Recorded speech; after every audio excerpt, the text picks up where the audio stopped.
Hello, welcome to another episode of In the Trenches with Gang Green. I'm your host, Bubbs. Today we have another installment of the New York Jets 2024 player previews.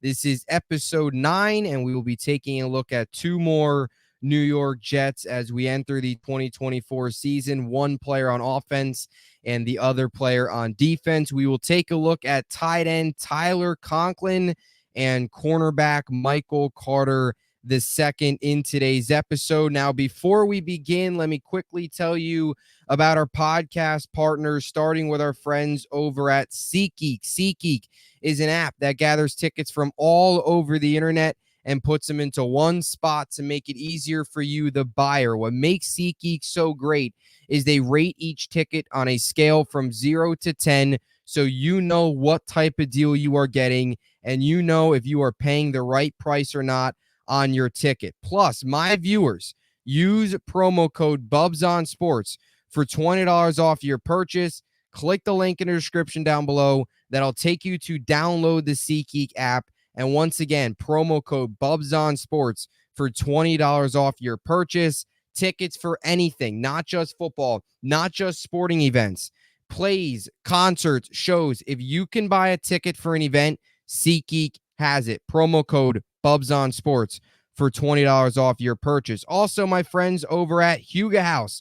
You see me wearing my Huga House hat all the time on the podcast. If you want the hat I wear all the time on the show, or any of the hats that QB1 Aaron Rodgers wears, even Shane Gillis, Shohei Ohtani, Tyler Conklin, so many athletes, so many celebrities wear the Huga House vintage-inspired hats. If you want any of the hats that Huga House offers, click the link in the description down below. That'll take you to the Huga House store and use promo code BUBS for 15% off any purchase and get yourself some Huga House swag. Once again, promo code BUBS for 15% off your purchase at Huga House. Get yourself some of the same swag that QB1 Aaron Rodgers is rocking. All right, now let's get into today's player preview, episode number 9. Let's take a look at tight end Tyler Conklin here on offense to start things off. So Tyler Conklin, 6'3", 248 pounds, 29 years old, just turned 29 on July 30th. Actually funny. You just turned 29 on July 30th. So first week of camp here, he turned 29. So he will enter his age 29 season here with the New York Jets. He's a 2018 fifth round draft pick, 157th overall of the Minnesota Vikings, selected out of Central Michigan. And he's a veteran, been around for a little while now, spent the first 4 years of his NFL career with the Minnesota Vikings. He has now spent the last 2 years with the New York Jets. So in total, he has spent 6 seasons in the NFL, and he enters the 7th year of his NFL career. Now, he enters the last year with the New York Jets. He signed a 3-year, $20.25 million contract, 6.75 AAV, 5.065 signing bonus, and he is going to be a free agent at the end of this year. So Conklin enters the final year in his contract before he will be 30 years old next year, and ultimately entering what will be his 8th season in the NFL. So a veteran, a guy that's been around, a guy that has seen a lot, a very reliable tight end, and a guy that has put together a really, really nice career for himself ever since he really kind of broke out in 2021 with the Vikings, and has had a very productive 2 years with the New York Jets. And really, to be honest with you, we'll put it simply here. We've talked about this a lot. We've talked about it with so many receivers. We've talked about it at nauseum, it feels like. It kind of feels like we're beating a dead horse, but it still needs to be brought up when you're discussing pass catchers for the New York Jets that have been on the team in some aspect over the last few years, and that is the fact that they've been giving no quarterback play. And what makes Tyler Conklin, what he has done for the New York Jets in his first 2 seasons with the team, ever since he signed the contract in the 2022 offseason, what makes what Tyler Conklin has done so impressive, he's had 2 career years while he's been in New York, specifically last season being his best year of his career, but put up some numbers close to career highs in 2022, but last year was the legitimate breakthrough career year, is Tyler Conklin, while it sometimes gets lost in the shuffle, has dealt with the same historically bad, terrible quarterback play as everybody else on the team. And for Conklin to be able to go out there, a tight end at that, the Jets have had so many failures at the tight end position for such a long time. For a tight end to come in here, find a way to produce in so many different schemes under two very dysfunctional offensive coordinators and under multiple different quarterbacks, whether it was Mike White, Joe Flacco, Zach in 2022, Strevler when he came in for Zach in that Thursday night Jacksonville disaster, or whether it was last year where he only gets 4 snaps of Rodgers and then gets the Tim Boyle, Trevor Siemian, Zach Wilson performances thrown his way. For this guy to go out here and play all 17 games each of the last 2 seasons and put up the numbers he has put up is so impressive. And Tyler Conklin is a guy for me that I am fired up to see what he can do this season. He, just like Garrett Wilson, he, just like everybody else in this roster, deserves a chance to get to play with a Hall of Fame quarterback.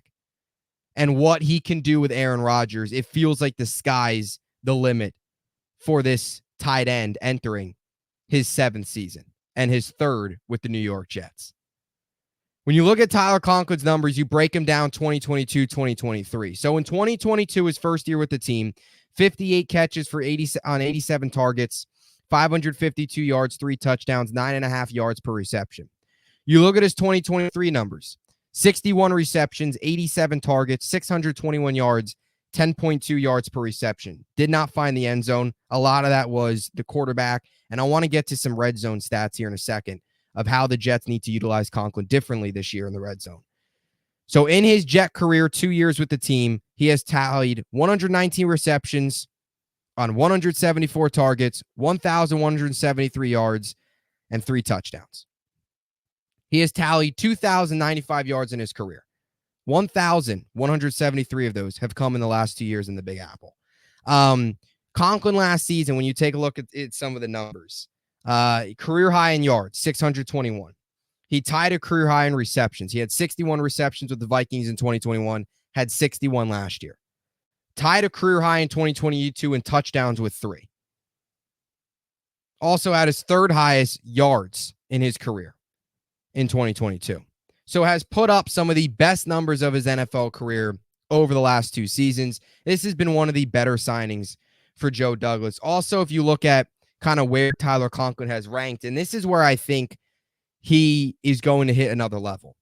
If you look at his numbers, right, with all the quarterback play, with all these problems on offense, you look at his numbers, not only where they rank amongst the Jets, you know, last season was the 3rd most, had the 3rd most receptions on the team, was the 3rd most targeted receiver, had the 2nd most yards. Not only did he get the ball a ton, not only did they look his way a lot, but you look at his numbers, he took advantage of the chances he got. His tight end rankings last year, where he ranked among tight ends, his 61 receptions were 11th, his 87 targets were 13th, and his 621 yards were 13th.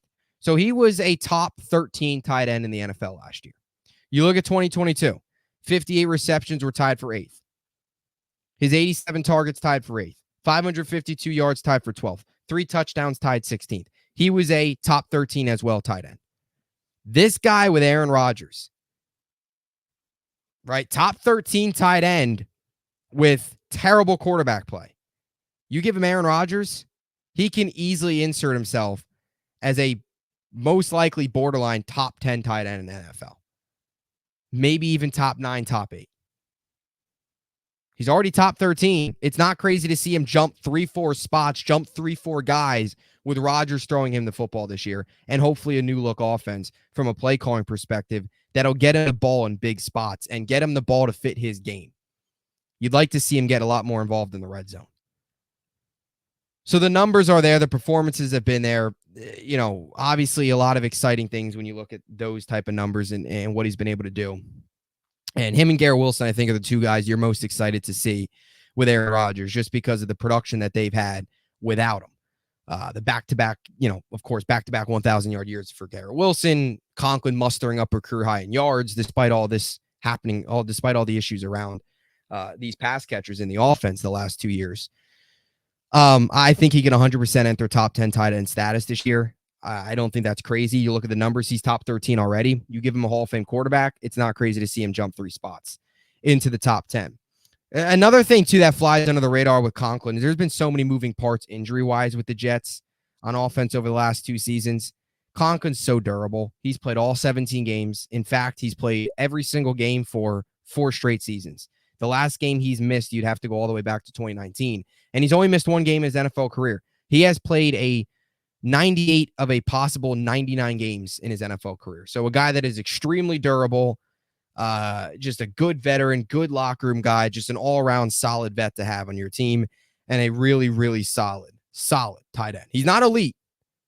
He probably won't be, but really solid and borderline top 10. You give him a quarterback. Another thing, too, that I think is really impressive, too, with Conklin is his ability to catch, his contested catches. I think you're going to see a lot of that this year, middle of the field, downfield a little bit. He had a couple really, really big contested catches this year.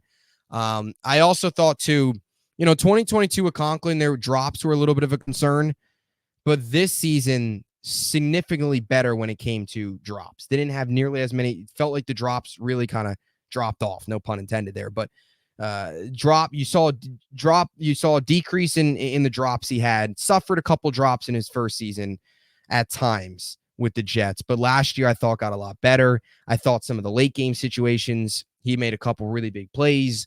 I always go back to that Denver game where it was, I believe it was a 4th down and 9, and Zach stepped up, actually made a good throw, got it to Conklin, but it was tough coverage, physical coverage. Conklin caught it and had guys all over him, but ended up grinding his way to get 6-7 yards after the catch. Just that physical element of his game that I think also kind of flies under the radar. Now, something that I would really want, because look, you look at Conklin's numbers last year, very impressive, but he didn't reach the end zone.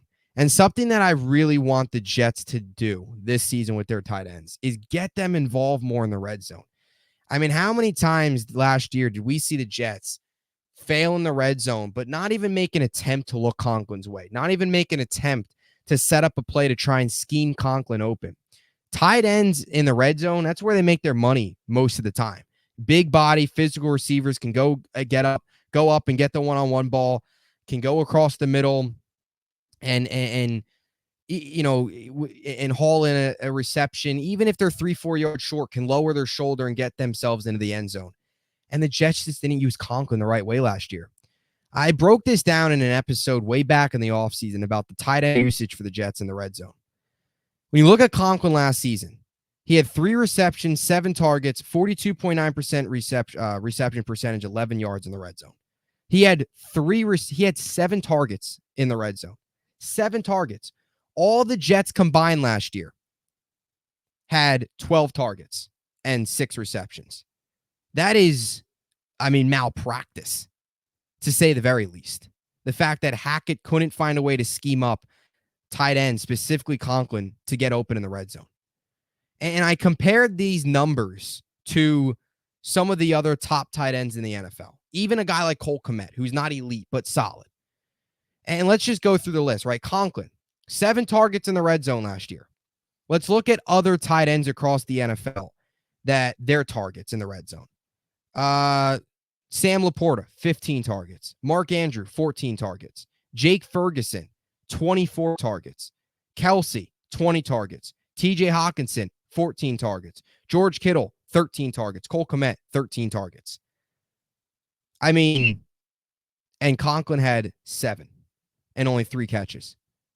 The Jets need to get Tyler Conklin so much more involved. You look at the top tight ends in the NFL, and look at all these teams too. Laporta, Lions, deep playoff run. Mark Andrew, Ravens, deep playoff run. Jake Ferguson, Cowboys flunk out every year. We get that. Kelsey, Super Bowl champions. Hawkinson, Vikings, all right. Kirk Cousins injury. Josh Dobbs for a couple weeks, that was it. Kittle, Super Bowl, whatever, runner-up, finalist, whatever. Cole Kmet, Bears, all right. They weren't great, but they've got new hope with Caleb Williams. Most of the teams that are good, they've got really good tight ends. and their really good tight ends are really good in the red zone. And the Jets need to get Tyler Conklin more involved. I don't really think it's Tyler Conklin. I think it's more the Jets. I think it's more Hackett. I think it's more Rodgers to try and find ways to get him the ball. He needs to find the end zone more. And I think he should. You look at the top tight ends in football, 7 targets in 17 games is so pathetic. And let's be fair, too. The Jets weren't in the red zone as much as these other teams last year. I mean, the Jets being in the red zone was kind of a little bit of a surprise at times last season. So the red zone offense should be significantly better with Rodgers, and Tyler Conklin's production should be significantly better as well. I think that's probably the thing that hurt Conklin the most. He did a lot of really good things, but I think that's when it came to quarterback play, I think that's what hurt Conklin the most was the red zone stuff. When it came down to the play calling and the quarterback, he never reached the end zone, and that shouldn't happen. And big season for him, right? We'll see what happens with him in the future. Of course, if Ruckert has a really good year, do they roll with him next season? Who knows? But final year of his contract, could look to going for one more big payday. If he really inserts himself as a top 10 this season. And, he was top 3 in pretty much all the New York Jets receiving categories last year. You look at Tyler Conklin as a guy, you look at the Jets that are probably going to touch the ball the most. It's going to be Breece Hall. It's going to be Garrett Wilson. It's probably going to be Tyler Conklin. And maybe if Mike Williams is in full swing and 100%, he'll be right there as well. But those are your core guys in offense that got to show up.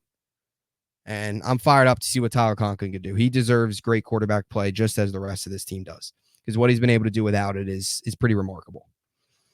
So that's Tyler Conklin player preview. Now we move on here to the defensive side of the football and go to the cornerback room and breaking down Michael Carter II, 5'10", 184 pounds, 25 years old, 2021 fifth-round pick, 154th overall out of Duke. And this has quickly become, Michael Carter II, MC2, has quickly turned into one of Joe Douglas's best draft picks. And I talked about this in the Jamie Sherwood player preview in the other episode the other day.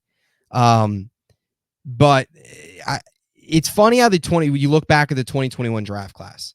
It's so interesting because you look at the 2021 draft class, right? Zach Wilson was a complete bust. Elijah Moore was a bust. Michael Carter, the running back, you cut him last season, didn't pan out. Jason Pinnock gone, Nashville Dean gone, Jonathan Marshall gone, Brandon Echols depth, not bad depth. But then you've got your hits where Jamie Sherwood has been a really nice depth piece. And then you got Michael Carter, who has turned into one of the best, if not the best, we'll call him the best here, slot cornerback in the NFL. That is just how interesting that draft is. Douglas swung and missed on the second overall pick, but hit on some really solid pieces in day number 3. With Sherwood coming in the 5th round, Carter coming in the 5th round, Echols coming, I believe, in the 6th round, or maybe even later than that. But you get the point. Very strange draft early on. Now, he did hit on ABT, of course, but early on didn't work out. Later in the draft ended up working out. Either way, Michael Carter has been one of Douglas's biggest steals. I think you look at the way this defense has been built, and over the last couple years, you kind of looked at the defense, and there was some of those guys that kind of flew under the radar, came to the Jets, and really just took off. And Michael Carter is one of those guys. He was a safety at Duke, originally a safety coming out. Jets transformed him into a corner. And not only have they transformed him into a productive corner, they've transformed him into arguably the best slot cornerback in the NFL. Let's just jump right to the numbers.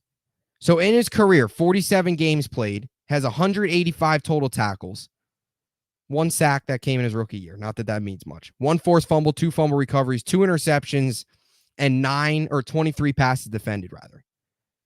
That's his career numbers, and 8 tackles for loss. Very, very impressive.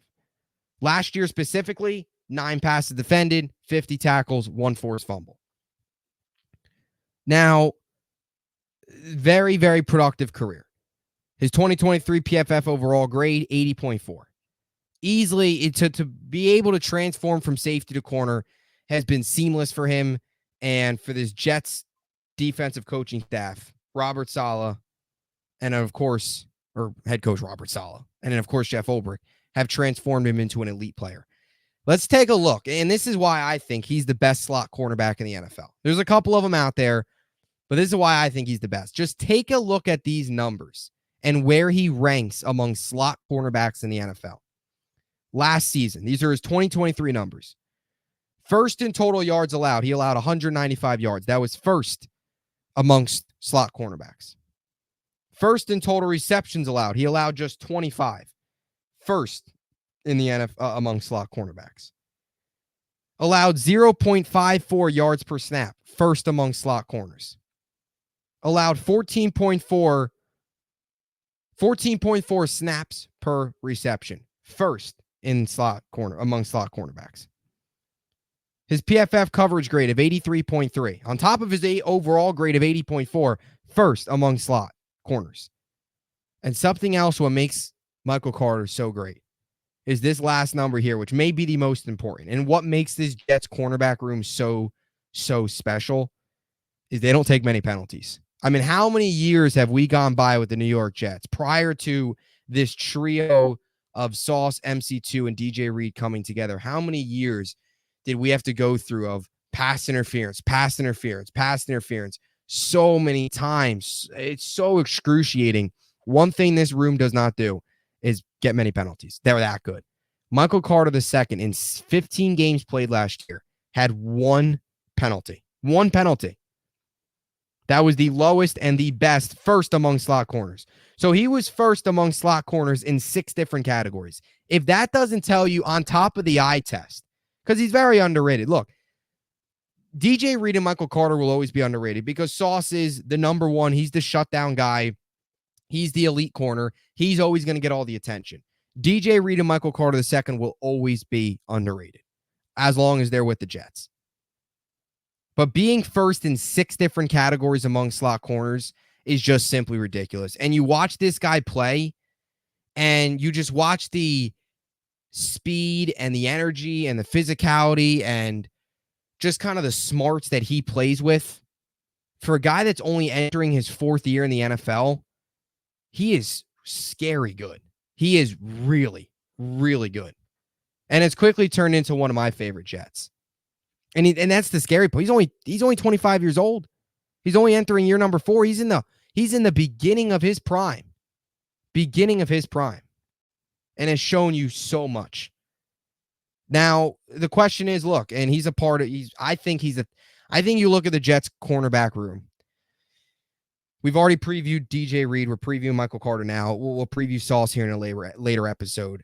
I think you look at the Jets cornerback room right now. I think you can make a case for the Jets to have 3 top 10 corners. I know a lot of people say 3 top 15 corners. DJ Reed maybe just outside the top 15, or top 10. I think you look at this room and you say Sauce is number 1. He's the best.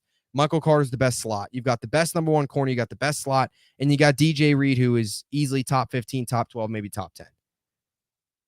It was simply dominant. Now, the reason I bring up Reed, the reason I bring up the Jets cornerback room as a whole is they're going to have some decision to make.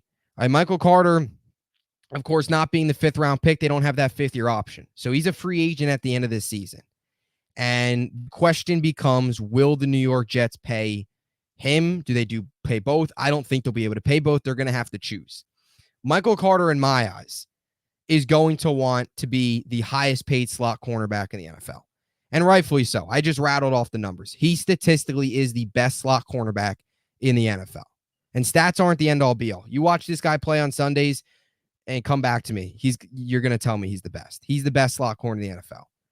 And maybe one of the most underrated corners as well in the NFL. But based off of those numbers, based off of all that stuff, he's going to want to get paid as the highest slot. DJ Reed's also going to want paid. He might look more for cornerback 1 money. I think Michael Carter will be here long term. I think if they would to move on from one of those guys, it's going to be DJ Reed, who's going to go elsewhere, going to go sign a big contract with somebody else and get paid cornerback number 1 money. And I think they're going to take the younger Michael Carter, who is entering the beginning of his prime, rather than DJ Reed, who is probably more in the middle of his prime to reaching, and not the end yet, but in the middle of his prime. I think you're going to take the guy that's in the beginning. So I think MC2, Michael Carter II, will be here for a very long time. I think they'll extend him, and he'll get highest cornerback money next season, next offseason. It doesn't seem like anything will get done during camp, but again, we'll see, or maybe something during the year. But either way, you look at the highest paid nickel cornerbacks in the NFL.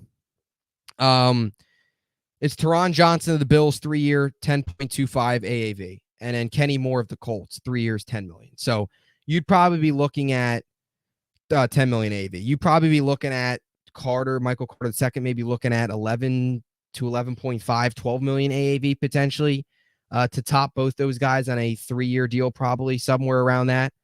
And if he has another year like he had last season, or if he has a year like he's put together his first 3 seasons, I think you have to extend him. You have to give him that long-term deal. He'll be just 26 entering next year.